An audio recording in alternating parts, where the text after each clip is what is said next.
सबको जय मसीह के प्रभु का धन्यवाद करते हैं। आइए मेरे भाई बहनों, आज हम उत्पत्ति का अध्याय 9 पढ़ते हैं। हालेलुया। परमेश्वर का नूह के साथ वाचा बांधना। फिर परमेश्वर ने नूह और उसके पुत्रों को आशीष दी और उनसे कहा, फूलो फलो और बढ़ो और पृथ्वी में भर जाओ।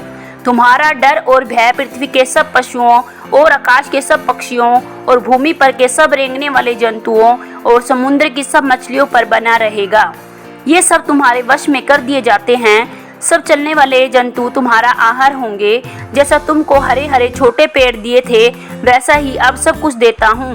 पर मांस को प्राण समेत अर्थात लहू समेत तुम ना खाना, और निश्चय ही मैं तुम्हारे लहू अर्थात प्राण का बदला लूँगा। सब पशुओं और मनुष्यों दोनों से मैं उसे लूँगा। मनुष्य के प्राण का बदला मैं एक एक के भाई बंधु से लूँगा। जो कोई मनुष्य का लहू बहाएगा, उसका लहू मनुष्य ही से बहाया जाएगा, क्योंकि परमेश्वर ने मनुष्य को अपने ही स्वरूप के अनुसार बनाया है। और तुम फूलो फलो और बढ़ो और पृथ्वी पर बहुतायत से संतान उत्पन्न करके उसमें भर जाओ।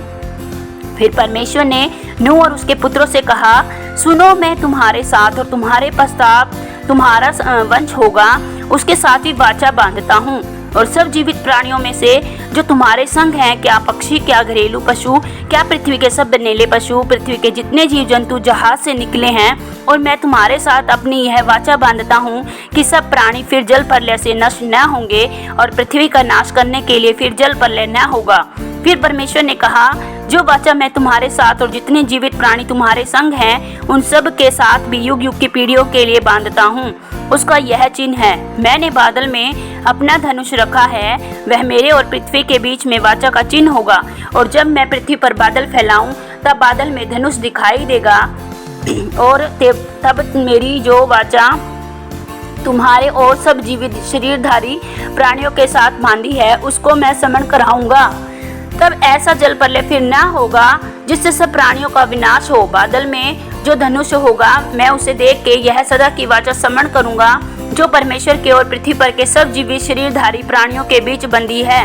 फिर परमेश्वर ने नूह से कहा, जो वाचा मैंने पृथ्वी भर के सब प्राणियों के साथ बांधी है, उसका चिन्ह यही है। और उसके पुत्र, नूह के पुत्र जो जहाज में से निकले, वे शेम, हाम और यपेत थे। और हाम कनान का पिता हुआ। नूह के 3 पुत्र यही हैं, और उनका वंश सारी पृथ्वी पर फैल गया। नूह किसानी करने लगा, उसने दाख की बारी लगाई, और वह दाख मधु पीकर मतवाला हुआ और अपने तंबू के भीतर नंगा हो गया। तब कनान के पिता हाम ने अपने पिता को नंगा देखा और बाहर आकर अपने दोनों भाइयों को बतला दिया।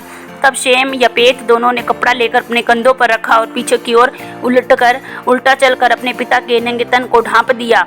और वे अपना मुख पीछे किए हुए थे, इसलिए उन्होंने अपने पिता को नंगा न देखा। जब नूह का नशा उतर गया, तब उसने जान लिया कि उसके छोटे पुत्र ने उसके साथ क्या किया है। इसलिए उसने कहा, कनान शापित हो, वह अपने भाई बंधु के दासों का दास। फिर उसने कहा, शेम का परमेश्वर यहोवा धन्य है, और कनान शेम का दास हो। परमेश्वर यपेत के वंश को फैलाए, और वह शेम के तंबुओं में बसे, और कनान उसका दास हो। जल प्रलय के पश्चात नूह 350 वर्ष जीवित रहा। इस प्रकार नूह की कुल आयु 950 वर्ष की हुई। तत्पश्चात वह मर गया। आमीन। प्रभु आप सबको उत्पत्ति पढ़े और सुने जाने पर बहुतायत से आशीष और बरकत दे। जय मसीह की।